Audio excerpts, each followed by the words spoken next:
The deep end really began and continues to address the first principles, those deepest aspects of the universe and nature, even deeper than nature herself.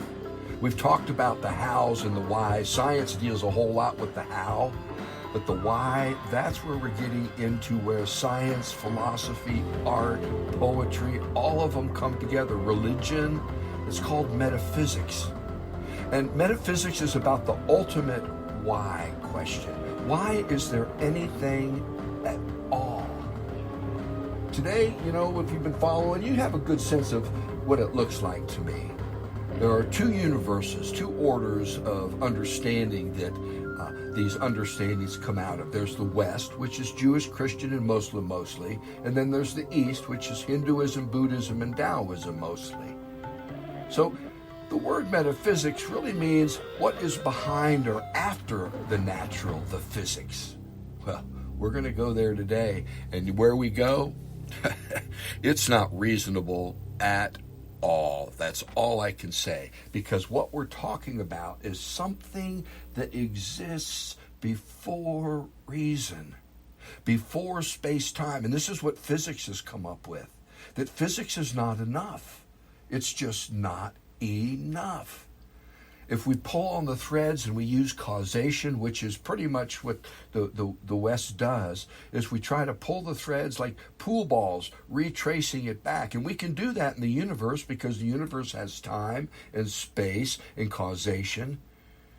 But now we're at that place, what gave rise to our universe? And, we've got Big Bang and multiverses, and that our universe is just one bubble in a froth on a beer kind of understanding. It's an amazing question, and I'll be honest, there's no real answer. However, there is the intent of the search that allows us to grow, allowing us to grapple with the mystery that is before anything, that is before any time, that is before any space. I mean, how do you even imagine that? When I was in divinity school, we talked a whole lot about the different religions. I took world religions and world scripture classes, and the whole concept in Buddhism that is not causal, it's non-deterministic. You can't think that way. Well, I don't know how else to think. And in Taoism, we find that the Tao, which cannot be spoken, is the first principle and is flowing through everything. And we are called to move with it. Now, I'll be honest. Science said back in the 60s, the universe is looking a lot less like a machine and more like a giant thought. And metaphysics opens questions without answers. But here's what I see. And we can dance on this all day. I think it's a love gig. What we call love and what the Chinese call the Tao is not that different.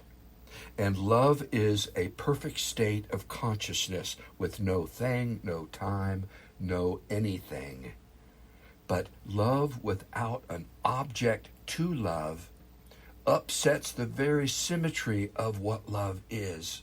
And what happens is a froth of possibilities of which this universe is one. And all of this that we're in the middle of, this great mystery, is seeking to rebalance that symmetry that was upset, and by expressing the primary consciousness of the Tao of love. Now, in Hinduism, which I will say offers me one of the best illustrations and metaphors, which is Vishnu. He's floating on an anaconda in the sea of bliss, and he's asleep, and he's a dreamer. And in his dreams, out of his navel comes a lotus, and the lotus opens up, and Brahman emerges. And Brahman opens his eye, and when he opens his eye, the whole universe comes into being. And that's what we're in the middle of. Now, eventually, Brahman will close his eye, the universe will end, he will go back into the lotus will go back into the navel of Vishnu, and the dream will continue. However, who created Vishnu? As one 6-year-old said to me after worship, "Who created God, Redhawk?" And I just said, that is the question. That is the question. So today we're going to talk about, I want to say first cause, but cause itself is so limited to the Western way of thinking that I'll have to say the first principle. What is that state? Now, I've laid out a physic, if you will, from being to life to consciousness. That being gets complex, it's semi-permeable, it's differentiating, and it becomes life. Life does the same thing, and it becomes aware of itself, conscious. What it looks like to me, being, life, consciousness is a circle. And that consciousness itself, that self-awareness, is very close to the original state of affairs of nothing on nothing in no time and nowhere that became upset. Consciousness, in my mind, will eventually give rise to being again after this vision, after Brahman closes his eye and we go around again. The Holy Trinity. Now, consciousness might be doing something different that I'm not seeing, but it seems to me it's trying to reconnect and be in accord with that original consciousness before the upset of symmetry, which is pure love. That's how we experience it. Our relationships, you get this in Buddhism because relationships are very important. The relationships that we're creating are creating a network of what? Is it going to be love, hate, despair? What's the intent?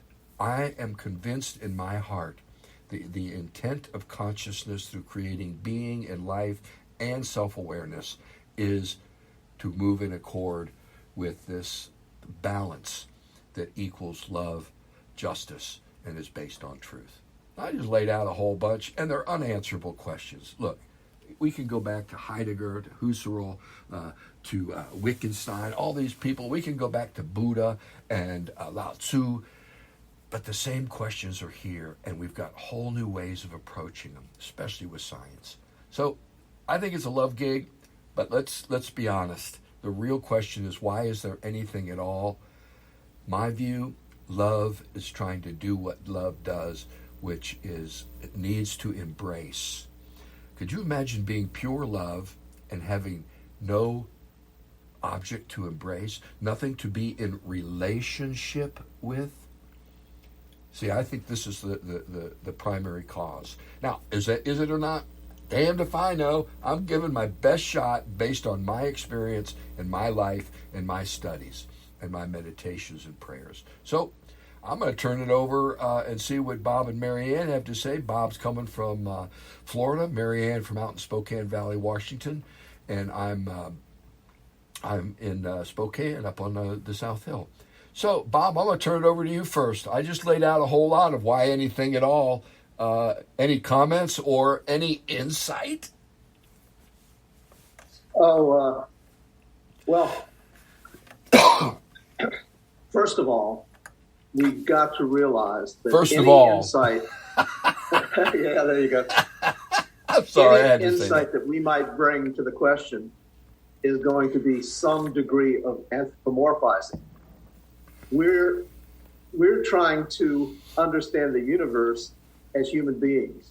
And the only way we can do that is, in a sense, projecting our human thought processes, our human feelings, our human drives onto the universe. Now, we're part of the universe, so maybe that's the way it's supposed to be. On the other hand, maybe we're just, passing along through this whole thing, and we're getting a glimpse of it through our narrow human viewpoints. And maybe both are true. When we talk about consciousness, we talk about human consciousness because we're humans and that's what we're conscious of. And we can try and say, well, animals are conscious to a degree. Some people say plants are conscious to a degree. But in either case, we're projecting some form of our human consciousness onto those plants and animals. We don't know what dogs think when we say, come here, boy, come here, good dog. I love the cartoon from the Far Side, where what the human says and what the dog hears, and the human saying, "Oh, good dog, come here, you're such a good dog," and here's a treat, and the dog is hearing blah blah blah blah blah blah blah blah treat, and so we don't know, and that is taking a stance of humbleness. I think is the first and most important thing we can do is say, yeah, we can try and understand, but we've got to understand that our understanding is limited. And we keep trying to get a little bit more and a little bit more, and we try and see how it all lines up with our universal signposts that we've talked about, our universal laws and all that kind of stuff. And all of that kind of makes us feel better if we're flowing with the Tao and things like that. But ultimately, we've got to realize that these questions are all unanswerable. Amen. Marianne? Well, this is a huge, huge topic, isn't it? And, yeah, we're gonna tackle it in a half hour too. That's right. 30 minutes, and we're going to have the answers. Well, I think that we are limited. We're limited by our experiences in how we can see the world, right? And so the way we see the world is going to always be changing, because it's going to change through whatever it is that we experience. And, for me, this question is, why is there anything at all? And it goes back to, what is the meaning of life, and what is our purpose in life? And the book that changed my life, well, one of the books, there are several, but it was the book by Alan Watts on the taboo of against knowing who you are. And there's a quote in there, and he says, the universe is at root a magical illusion and a fabulous game. And so is this love, is this first principle, is this consciousness really playing hide and seek with itself? And he kind of lays that out a little bit in the book. And we're here to discover that and to realize that we are not separate, we're part of it. And so how do we get there? By having conversations like these, I think, and embracing new experiences. So that's kind of finding joy in that embracing of experience. Yes, having fun, right? Yeah. And I'll be honest, and dealing with the whole thing. I mean, we've done our show on suffering and pain, and how do you do that? And I think that part of it is moving in accord with what we call the first principle. Now, it's important to understand that in the West, we approach everything with a duality. Everything comes that way. In the East, it's monism. It's all one mind. You cannot separate. When Einstein says all sense of separation is optical delusion, he has proved what the Hindus have been saying for thousands of years, which is you can't separate. It's all one single superordinate happening, and all the pieces are part of it. And Bob, you started off with this kind of understanding. But I think it's important for us to understand the different approaches to the metaphysical questions. When I was in the class on sacred scriptures, and we were studying the Dhammapada, or Dhammapada, depending on where you come from, which is Buddha's, somebody wrote down Buddha's teachings. I had a hard time getting out of my causal thinking. When scientists are talking about before Big Bang and it's a froth and there's no time, when they talk about the expanding universe and that outside that universe that's expanding there is no time or space, how can we even begin to imagine a timeless, spaceless place? What we've learned is that no thing, no time, and no space are real, but in a way that's very different and causes us to invite some new ways of thinking about it. And You know, I won't say I'm confused, but I will say I'm delightfully confounded. Well, and even with all of that, for me, it has to come back to, but we are living in time and space. We can't do anything in the world without being an entity operating in the world, right? So there's that marriage of those two thoughts. And I think that's where we have to come together. We have to be able to recognize that, yes, there is a part of us that is a separate being operating in the world. And yet there is also a part of us that is connected to everything and a part of everything. And there's a word that connects those two understandings. That word is responsibility. As we wake up, in Buddhism, you're not responsible to be moral until you're aware enough of the universe of morality. You can only start learning in those places where you are being challenged, where it's coming into your awareness. So the whole concept of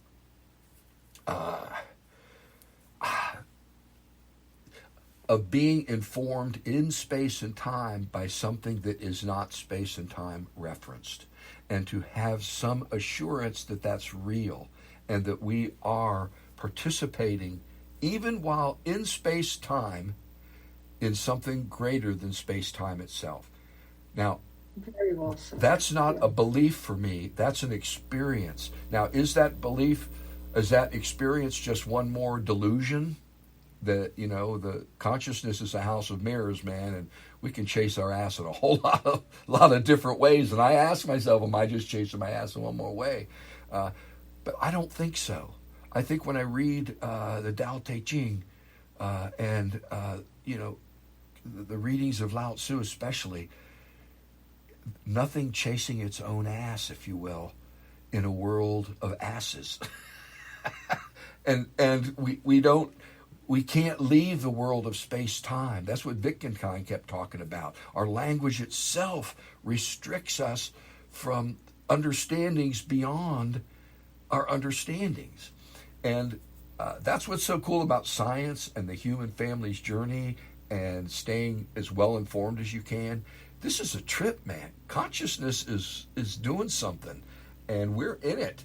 And again, each of us, I think we do have some autonomy, but that autonomy is ultimately an illusion, because if we're not speaking for the one, if we're not acting for the one, for the all, for the goodness of what it is, I'm not sure. I think we're falling into areas of that's bad, that's evil. Well, that's the whole idea of the greater good, right? We should all be operating towards a greater good, something beyond ourselves. Well, it gets back to the idea of balance. We have to have a balance between what's good for our individual self and what's good for the collective.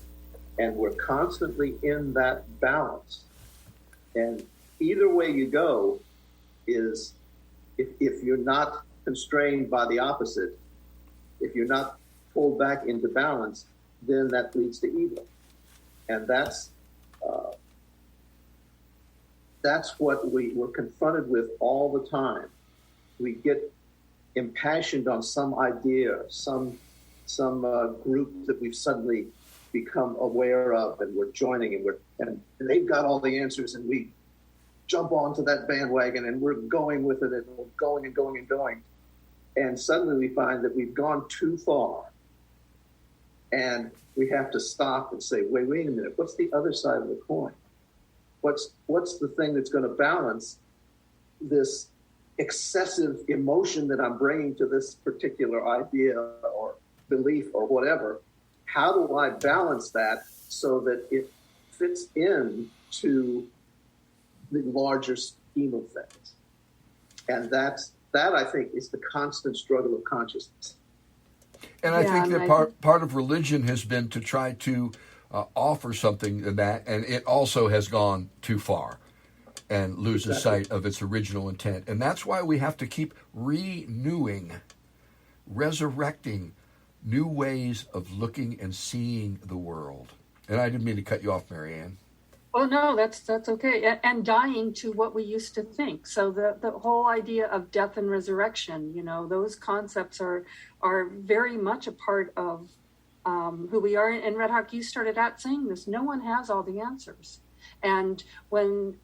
but we can explore them, and we can try them on and validate them, I think. And that's where our experience comes in, and that's where discernment comes in. And are we creating a better, more just world? Those are concepts that you can't really, they're conceptual, right?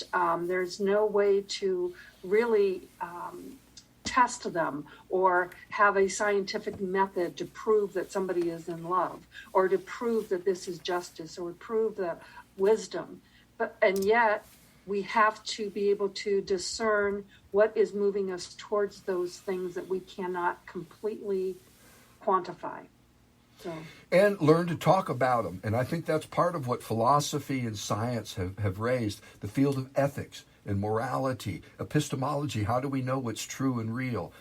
These are devices and methods that have tried to keep the human family at least looking honestly at our situation and being forthcoming with the fact that there are no answers. Now, some come up with these answers that can satisfy billions of people. Whether it's a God just outside of space and time who comes in once in a while to either mess with things or correct things, or whether it's a Vishnu dreaming, or whether it's a Tao flowing underneath it all. The question comes back to why the Tao? Why a Vishnu? Who created Vishnu? It goes back to that little girl's question, who created God? Who made God?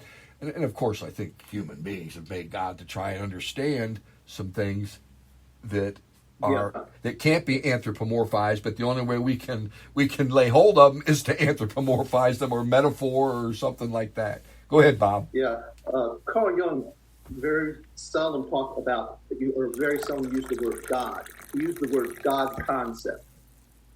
And what he meant by that was that it's whatever we as humans try to envision to answer these questions. And that he went on to theorize that the God concept is an essential part of the universe, of the unconscious, which he equated the two. And as we evolve, our God concept evolves. And we get to understand a little bit more and a little bit more. But it always comes back again to the idea that something is occurring from beyond our understanding and impinging upon time and space and existence and experience. And we're going to keep grappling with that question. And hopefully the more we grapple with it, the more we're allowed to see how it's the interaction. As Marianne was just saying, it's the discussion that we're having. It's the interchange of ideas, the economy, if you will, of these deep end thoughts that we use with each other to increase our understandings and our relationships, to strengthen those relationships with each other. And I think that part of what the human family does is we need a center. When Jung talks about the God concept, he's talking about the axis mundi of the self. How does this organism move through this crazy-ass world and keep some sense of self and everything else? We need a center. Some people put rationality in the center. Some people put reason. Some people put God. Some people put Tao. There's all kinds of ways to encapsulate the mystery and stick it in the center of your life and organize your life around it in a way that allows you to live a full and meaningful life, and maybe even be happy, which more and more people seem to think is the most important thing. And I think they're missing out on some really good stuff by making that their center. But I think we need a center, and that's what I heard from you, Bob, is we really have to have a center to organize ourselves around. And it's interesting watching my atheist friends online, especially in social media with their stuff. Some of it's good, some of it's drivel, and some of it is human beings who are struggling to find a new center, and it can no longer be God, and they don't know what the hell it's going to be. So today's podcast is really about this mystery. It's not going away. It's omnipresent and omnidirectional and multidimensional. And it's something that every once in a while I have to come back to and refresh my memory of how absolutely inept my own mind is in grappling with some of these concepts. And I think, Bob, you touched on something that's real important. That's humility. You got humility and a sense of humor, even at the bad jokes. Yeah. Marianne, you were going to say something there. Well, yeah, but that took me down a whole nother road. You and Oscar. Yeah. Well, I think part of all of this too is, and this is where religions come in. They want to offer an end goal, that this is why we're here and this is what we are trying to attain. It's to get to heaven. It's to live a better life next time. It's to, make the world a paradise or whatever. And I think part of the idea of living with mystery means we don't know what the end goal is and not having to have that as our center. So what is our center? I like the way you described that. And we have to find that. We have to find a principle to live by. And I think we've talked about this many times, the golden rule, right? Can that be our guiding principle? And if you look across the world, that can be something that everyone can relate to, everyone can embrace. Wow, yeah, I want to be treated the way, I'm going to treat other people the way I want to be treated. And okay, psychopaths aside, because my mind always goes to the anomalies here, but it's, how do we find that center? And I think part of it is giving up the idea that we have to know what the end goal is, because at least I've had to do that. Yeah. I've had to come to terms with, I've searched and searched and searched, and nobody can give me that answer, and I haven't found it yet either. Okay, I'm going to give you the answer before I ask for our final comments. All right. And it stems from what I said earlier, that the primal consciousness is love, what we know as love. And love without an object upsets the symmetry. We have talked about truth, love, and justice. Everything I have seen in every religion I've studied at its roots, even stuff back to animism before, prehistory stuff, points to this place where relationships are living in accord with each other and that we might all get along. So, for what that's worth, I will say this as one of my final comments. To look at why anything at all is anxiety-inducing, because there is no answer, even though I just gave one. That's just my best guess, because this whole podcast has been about my best guesses and bringing a couple of my dear friends along because I think their best guesses are at least in dialogue with mine. So that's my best guess. Bob, final comment? All right. Well, I'll answer all the questions right now. I'll go back to Alan Watts, as you were referring to him. And probably Watts is one of my spiritual and philosophical mentors. And his answer to why anything at all was, it's here to allow us to experience. It's here to allow us to dance the dance, to find the peace, the freedom, the love that is available if we find the appropriate balance between our egos and our relationships, between our mind and our emotions, between our individual goals and our collective goals. And whether or not that's the reason for the Big Bang, I don't know. But it's a pretty darn good reason for humanity. And I think that might be good enough. Has to be. Mary Ann, final comments. Yeah, I mean, I think it has to be good enough, right? Because we are here and we're doing this. And as you were speaking, I kind of thought about Eckhart Tolle's and the idea of now, being here and now, and we just have to be able to kind of embrace the idea that we are here, right? I mean, we're here, and what are we going to do with it? And I would ask myself that question over and over again. Okay, this happened. What am I going to do with it? I'm here now. What am I going to do with it? And so the idea of being in accord with something and putting love in the center, putting love as your highest ideal and wanting to operate from that place. And I think that's where our only choice comes in. We choose what that center is, and then we live by it. And I'm using your analogy, Redhawk, of that center.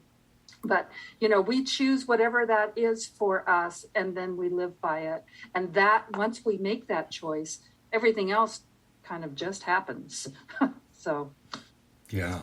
Well, and it finds a place within our own little internal universe, that's for sure. But one thing I've learned over and over, compassion. Compassion creates an opening. And for me, I want to know what's the deepest part of me that it can inform me. And what is that? And I think we've touched it. It's truth, love, and justice. We've talked about that over and over. And every religion at its mystic level talks about living in accord with God, with the Tao, with love, with compassion. Mary Ann used the golden rule, and I love the golden rule because I believe it's the prime directive of the human family. But somehow, not everybody sees being in accord. Some force seems to be against that. And that's a force that we need to address because it's real and true, and it's really rearing its head in the world. And that force's name? Evil. What is this evil? What is this force that impedes love? What is this force that compounds? What is this force that destroys instead of creates? What is this force that turns against us in order to destroy us instead of lift us up? We're going to try to touch it because Lord knows if you're listening to this, you've probably been touched by it. My friends, may the holy presence be all over you, and may your voice and actions reflect this love.